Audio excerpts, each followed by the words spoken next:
It was a line of protesters that stretched along Government from Royal Street to Joachim Street and then some. Organizers say 500 registered, at least 400 showing up, the largest such protest in Mobile to date.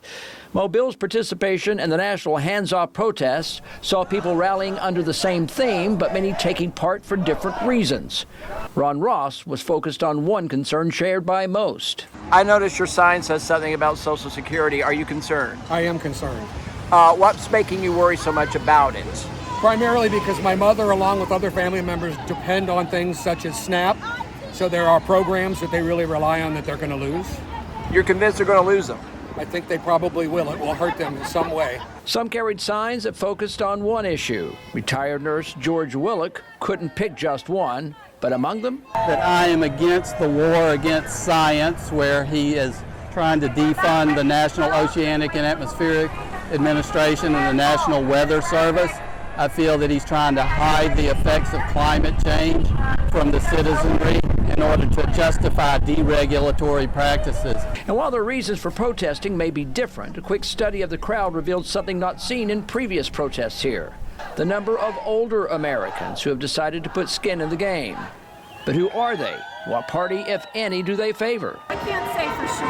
We don't ask, you know. Yeah. People turn up, and I do think there is broad concern at this point among people who were not particularly political before.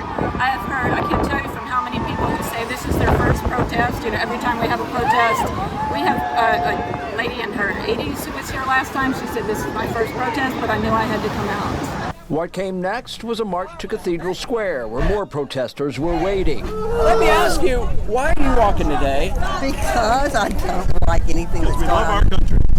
And some people have personal reasons. I mean, is there anything in particular? Is it Social Security? What do you mean? Social Security and defunding the Department of Education. Veterans' rights. And we have an LGBTQ child that we care very much about.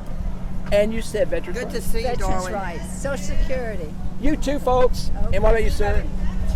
I oppose any type of cuts in Social Security, Medicare, and military rights primarily, but there are many, many other things. Ed Bork and his wife Tia recently moved here from Hawaii. Everybody's got their own reasons for being here today. What's yours? I'll tell you that the cruelty of the Trump regime in general bothers me the most.